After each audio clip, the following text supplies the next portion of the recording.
Hello tout le monde, je vous retrouve aujourd'hui pour le premier épisode du débrief équipe par équipe de cette saison 2025. Le premier épisode va porter sur l'UAE Team Emirates de Tadej Pogacar. Sur cette intersaison, je pars dans l'idée de faire le débrief 2025 de cette équipe, cette écurie que je vous mettrai à l'écran au montage, ici ou là, j'en sais rien. Je vous remercie donc par avance de vos retours en commentaire. Et si ça vous plaît, je n'exclus pas, bien sûr, d'en faire davantage. Mais pour l'instant, les 7 équipes prévues sont à l'écran. Bien, pour revenir sur la saison 2025 du AE, on va d'abord faire un petit check individuel des 29 coureurs de cette écurie émirati. Puis on dressera le bilan de cette équipe avant de parler transfert et des orientations de 2026. Ok, pour ce qui est du débrief individuel, on va le faire hiérarchiquement. On va parler des moteurs du groupe avec Tadej Pogacar, Joao Almeida, Isaac Del Toro et Juan Ayuso, avant de descendre gentiment la pyramide pour en terminer avec les jeunes talents de cette équipe, aka Igor Arrieta, Jan Christen, Antonio Morgado et Pablo Torres. Bien, dans le cas des leaders, Tadej Pogacar aura réalisé à nouveau une saison XXL, 20 victoires sur l'exercice 2025 et dans la continuité de 2024 où il avait déjà glané 25 succès. Tadej Pogacar, on se le répète depuis le début de la saison, il est de très loin le numéro 1 mondial et dans quasiment tous les secteurs. Il aura pris le lead dans les classiques, glanant 4 succès sur 7 au printemps avec l'Estrade Bianche, le Tour des Flandres, la Flèche Wallonne et Liège-Bastogne-Liège. Il a défendu avec succès son titre au Tour de France, tapant son 4e Tour de France en carrière, plus 4 étapes. Et surtout, il aura réalisé une fin de saison inouïe, claquant les mondiaux, les Europes et le Lombardia dans les conditions que l'on connaît, à savoir Pogacar, Evenepoel et le reste du monde. Bon, très simplement, depuis 2 ans, Pogacar est dans son prime, et compte tenu qu'à ce niveau, ce pic d'excellence peut durer de 3 à 4 ans, eh bien on n'a pas fini de bouffer du Pogacar sur les saisons qui arrivent. À mon avis, 2026-2027, ça devrait très bien enchaîner pour le Slovène. Pogacar, aujourd'hui, a 27 ans. Il n'y a aucune raison que le train Pogacar déraille avant 2027-2028. Sauf accident bien sûr, et UAE va très logiquement continuer d'axer ses saisons autour de lui et de ses envies. S'il a envie de faire les Ardennaises, les Flandriennes, le Tour de France, le Lombardien, on a bien compris que c'est lui qui décide, et c'est somme toute assez logique compte tenu du côté hétéroclite du bonhomme. Dans le cas de Joao Almeida, 2025 aura marqué quelque part son éclosion au rang des très grands noms du peloton. Almeida est devenu cette année un gagneur en puissance, chose qui lui manquait par le passé. Cette année, sur les courses d'une semaine, ça aura été la razzia absolue. Pays Basque, Romandie et Suisse. Deuxième de la Vuelta après un Tour de France tronqué. Bref, chez UAE, Tadej Pogacar est dans son prime, Joao Almeida y rentre, et cette doublette en 2026 a absolument tout pour dominer encore la planète cycliste. Prochain step pour le Portugais, gagner un grand tour. Et ça, par contre, ça passera par du peaufinage tactique, par du travail de placement et de la concentration. Chose qui lui aura parfois fait défaut en 2025. CF, la première étape du Tour de Suisse où il s'est laissé piéger par Julien Alaphilippe et Romain Grégoire. CF, sa chute au Tour de France en direction de Mur de Bretagne. Et ses errements malheureusement trop nombreux contre Vingegaard durant la Vuelta. As duo magique, Isaac Del Toro, le très jeune Mexicain de 21 ans, s'est hissé en 2025 au rang des cadors du peloton, dans la continuité de son potentiel entrevu sur sa première saison pro en 2024. Del Toro a mis la seconde au mois de mai en terminant 2e du Giro. Là, il a franchi un immense cap dans sa carrière, malgré la belle foirade à Sestriere, il faut se le dire. Et à partir de là, ça a été la razzia absolue de Del Toro en cette fin d'année. 14 succès de juillet à octobre, 16 au total sur l'exercice 2025. Isaac Del Toro, c'est un baby Pogacar, il sait tout faire et compte tenu de son potentiel, on est tout à fait en droit de penser qu'il sera à terme numéro 1 mondial le jour où Tadej Pogacar déclinera. Force à Isaac Del Toro, la route reste encore très longue, il doit bien évidemment prendre encore un peu de caisse pour briller en monument, mais il arrive tout de même pleine balle dans le rétroviseur de Tadej Pogacar. Je rappelle que le jeune Mexicain est au terme de la saison 2025 déjà le numéro 3 mondial au classement World Tour. D'ailleurs, si on parle du classement individuel World Tour, Tadej Pogacar est premier de très loin, Isaac Del Toro 3, Joao Almeida 5.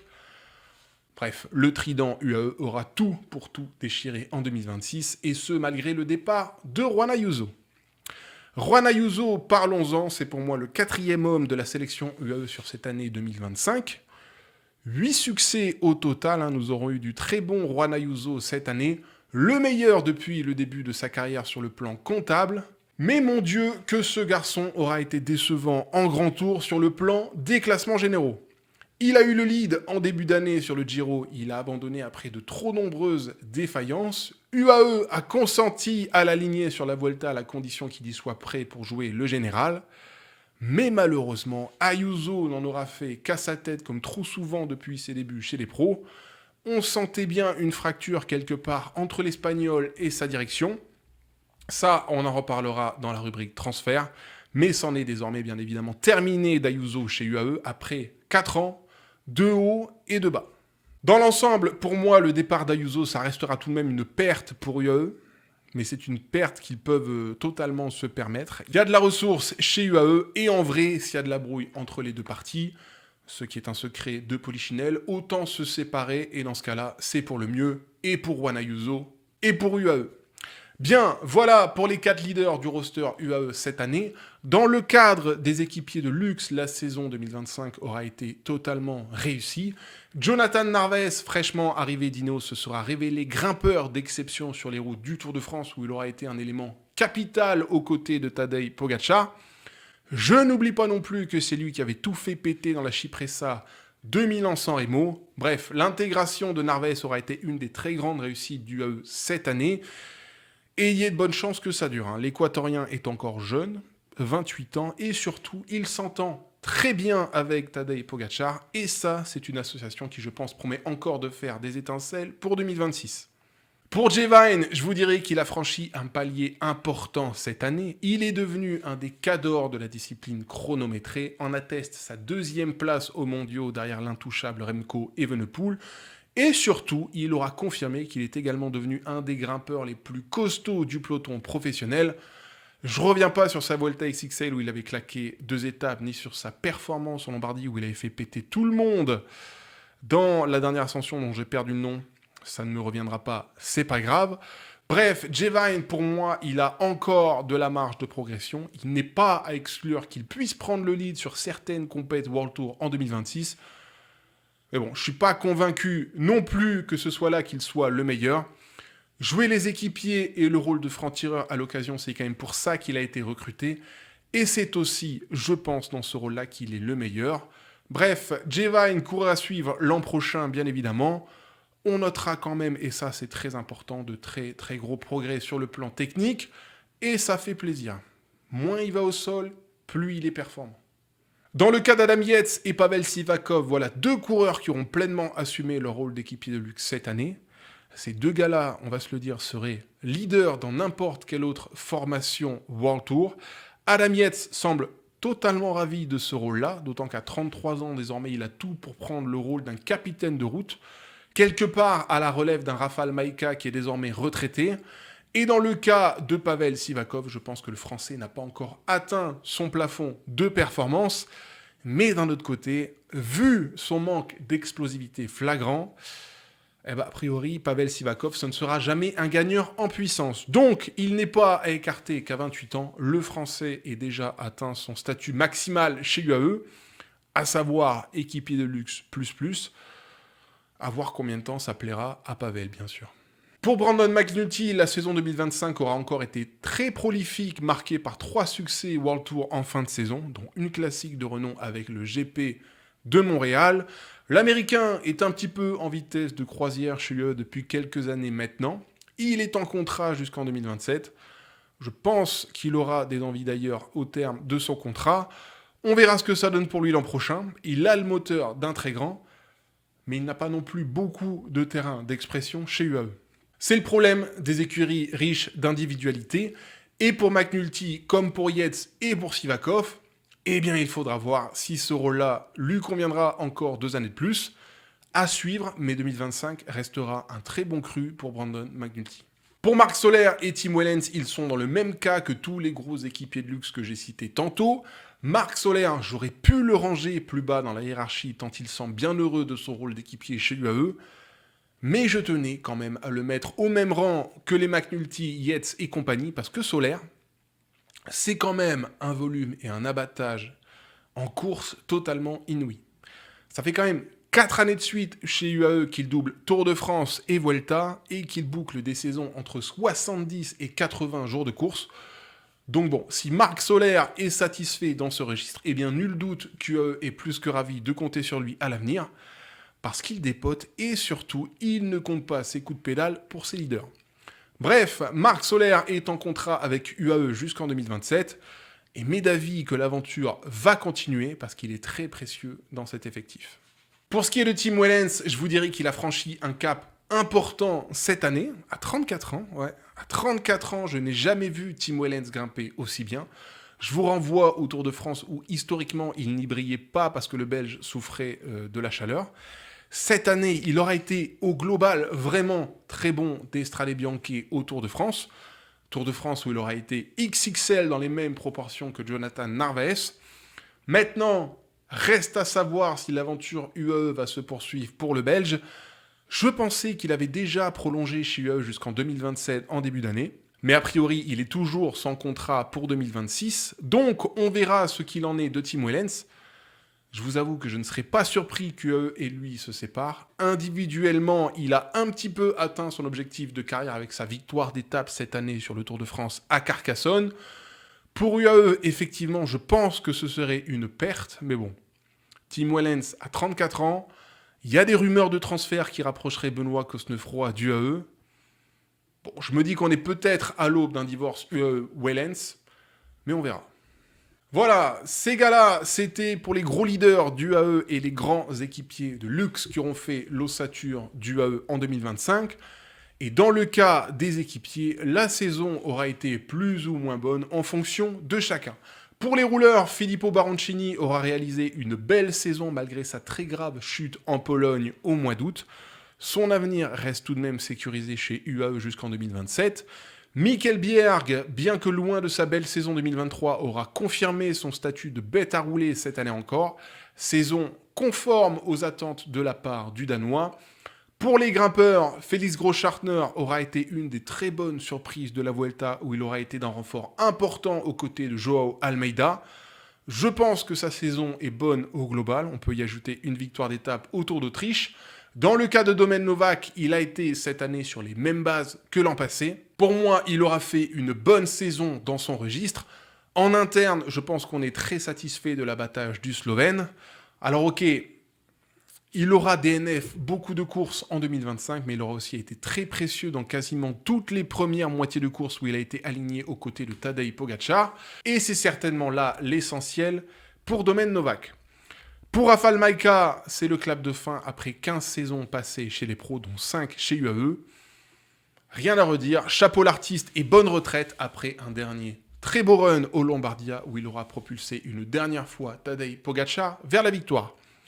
Pour les frères jumeaux Oliveira, ça continue de faire très bien le taf dans la structure.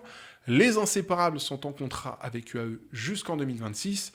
Côté flandrien, Nils Politt et Florian Vermeersch ont donné de bonnes garanties pour la suite. À mon avis, UAE n'est pas prêt de se séparer d'eux, même si leur contrat se termine fin 2026. Quoique pour Nils Politt, peut-être qu'il y aura quelques questions d'image à remettre en cause. On verra. Pour une Ergots, l'intégration aura été plus compliquée pour sa première année chez UAE. Il va lui rester une année pour montrer ce qu'il a dans le moteur, même si ce n'est pas vraiment une mauvaise saison qu'il aura réalisée. Pour Juan Sebastián Molano, l'aventure continue avec UAE jusqu'en 2026 pour le seul sprinter de l'effectif, dont je me demande s'il ne devrait pas avoir des envies d'ailleurs pour 2027, parce qu'il y a littéralement zéro terrain d'expression pour un coureur de son registre chez UAE. Pour Julius Johansen, je ne sais pas comment on dit, on est un peu sur les mêmes bases que Rune Ergots. La saison est correcte sans plus. Et je pense qu'il devrait même être renouvelé très bientôt par UAE, compte tenu de son abattage monstrueux en 2025. Julius Johansen en 2025, c'est 93 jours de course. C'est un des coureurs avec le plus de volume en course cette année. C'est de très loin le coureur UAE le plus actif sur l'exercice 2025 et le troisième plus actif de l'ensemble des professionnels. Donc vu ce qu'il aura réalisé cette année en termes de travail pour la structure, franchement, si UAE ne re-signe pas Julius Johansen, je vais parler crûment, je pense que ça serait un petit peu des bâtards. Parce que quand on parle de coureur de l'ombre, lui, c'en est un beau, et lui ne s'est pas caché cette année. Je répète, 93 jours de course pour Julius Johansen en 2025, c'est énorme.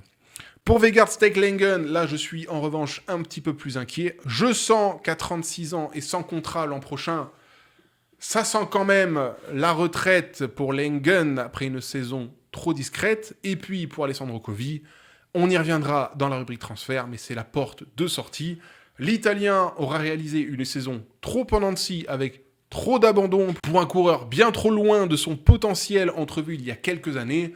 Donc, exit Alessandro Covi. Et enfin, je termine, j'y arrive, ce débrief individuel avec les 4 pépites qui couvrent encore chez UAE et qui espèrent suivre les traces récentes d'Isaac Del Toro. Igor Arrieta aura montré de très belles choses sur le Tour d'Italie. À bientôt 23 ans, il pourrait être une des révélations de 2026. Antonio Morgado aura un tout petit peu stagné cette année pour sa 2e saison professionnelle. Il n'y a pas encore eu d'explosion physique chez lui, mais on sent quand même un immense potentiel, et notamment sur les classiques où je pense qu'il aura un très brillant avenir. Pour Pablo Torres, c'est un petit peu le même constat qu'Antonio Morgado. Il était extrêmement attendu cette année après son très gros Tour de l'Avenir 2024.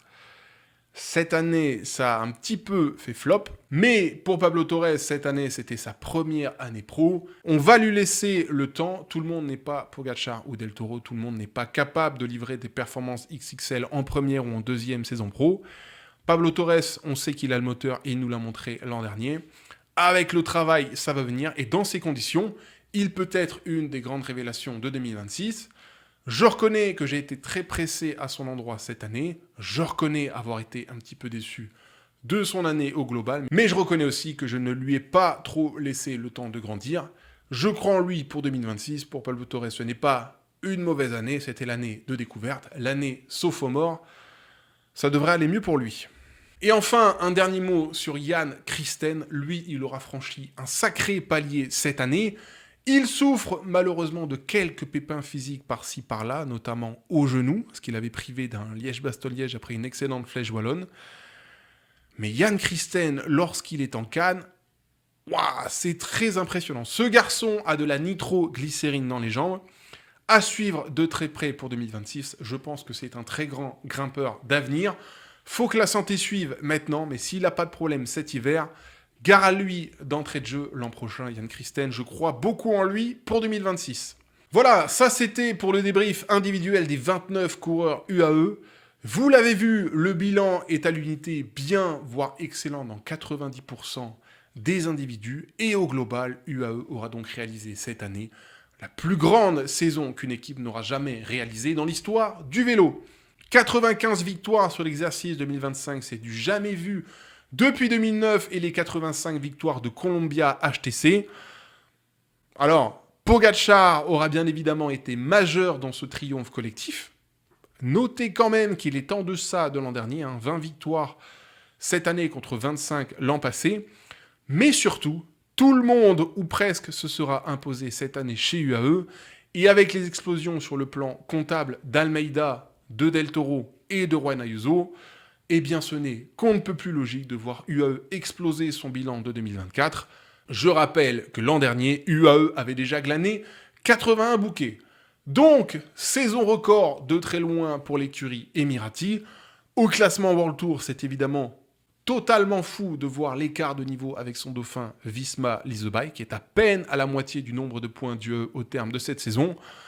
L'écart est monstrueux, et même si je ne veux pas résumer la réussite d'UAE à l'addition des talents, il faut quand même reconnaître que c'est ce qui aura fait tout de même la suprématie d'UAE. Tu prends les 3 meilleurs gars d'UAE cette année, ils sont dans le top 5 mondial, et dans le top 100 mondial, il y a quand même 13 coureurs UAE sur un effectif de 29 coureurs. C'est complètement lunaire. Voilà, ils ont les meilleurs coureurs du monde. Alors si en plus, t'arrives à les faire bosser ensemble, ce qui n'est pas toujours facile, hein, on l'aura encore vu cette année, en début de saison, à la Vuelta, etc., eh ben ça fait inévitablement du dégât, et on peut dire qu'il n'y aura eu que Visma cette année pour les embêter. Simon Yates au Giro est venu souffler Isaac Del Toro sur l'étape de Sestrières. Vingegaard à la Vuelta a totalement maîtrisé Almeida, et sans les deux coureurs Visma, Yates et Vingegaard, eh bien cette année ça aurait été triplé sur les grands tours pour UAE. Pour les grandes courses par étape d'une semaine, là encore, ça aurait été la razzia UAE. Almeida s'est imposé encore une fois au Pays Basque, en Romandie, en Suisse. Juan Ayuso s'est imposé à Tirreno Adriatico. Pogacar au Dauphiné libéré, plus 3 étapes. Et là encore, un peu comme dans les grands tours, seuls Visma et Jorgensen auront trusté Paris-Nice, et Primoz, Roglic et Red Bull, la Catalogne. Donc vous voyez déjà, razzia dans les grands tours, razzia dans les grandes courses par étape d'une semaine, et razzia aussi sur les classiques, puisque Tadej Pogacar aura tout bouffé pour UAE, sauf à Milan-San Remo et à Roubaix, merci Mathieu Van Der Poel, et également à l'Amstel Gold Race, merci Remco Evenepoel et Matthias Skelmose. Bref, la machine UAE aura été imprenable en 2025, quel que soit le secteur, et très mauvaise nouvelle pour ceux à qui ça ne plaît pas, eh bien ça ne devrait absolument pas baisser de régime pour 2026, parce que si on regarde la liste des transferts, eh bien ça bouge très peu, voire pas du tout. Juan Ayuso, c'est ciao. Ça, ok, ça peut comptablement handicaper UE, même si c'est peut-être pour le mieux compte tenu de potentielles dissensions internes. Alessandro Covi, c'est bye-bye également, mais on a bien compris que l'Italien était en fin de cycle chez UE après des débuts tonitruants, notamment en 2022. Rafał Majka, c'est retraite. Voilà pour les 3 départs UAE. Et derrière, côté arrivée, je trouve qu'on a déjà fait le change. On est allé chercher de l'équipier bien solide avec Kevin Vermaerke qui arrive de Picnic. Là encore, bon moteur qui s'ajoute à eux tout en rajeunissant l'effectif en prenant un coureur qui n'a que 25 ans. Et on est allé dégoter une nouvelle pépite espagnole avec Adria Pericas en provenance de la Gen Z, la réserve du AE. Ça, c'est un coureur dans la lignée des Ayuso, Arrieta, Torres, etc. La jeune fibre espagnole est sans cesse renouvelée chez UAE. Et au-delà de ces 3 départs et de ces 2 arrivées confirmées, il va rester 4 petites incertitudes sur le marché des transferts pour UAE. Tim Wellens, on ne sait pas s'il reste ou pas l'an prochain chez UAE, on verra. Vegard Stekelengen, 36 ans, encore une fois, je pense qu'UAE n'aura aucun problème à le laisser partir, même s'il a beaucoup d'expérience. Et Julius Johansen, vu l'abattage en 2025, eh bien je pense que serait bien inspiré de le reconduire. Bref, niveau mercato, on est sur de la stabilité et peut-être même un petit peu d'opportunisme. Le dossier Benoît Cosnefroy est sur la table de Mauro Gianetti et Machine Fernandez. Et m'est d'avis que Benoît serait un atout supplémentaire pour UAE. Donc, UAE pour 2026 a de la marge, a absolument de la marge, a des moyens colossaux. Une bonne partie des meilleurs coureurs du monde sont dans l'équipe. Et sur le papier, il n'y a rien qui devrait les déstabiliser pour l'an prochain. Pourquoi ? Déjà, Juan Ayuso, c'est out. Tu fais passer un message avec le départ d'Ayuso. Tu montres à tout le monde qu'en dehors de Tadej Pogacar, personne n'est indéboulonnable dans l'effectif. Donc ça fait rentrer un petit peu les fortes têtes dans le rang. Les jeunes prometteurs sont renouvelés. Adria Pericas vient monter de la Gen Z et on a vu qu'il y a du monde avec Pablo Torres, Antonio Morgado, Isaac Del Toro qui n'a que 21 ans. Donc il y a de la ressource en réserve chez UAE.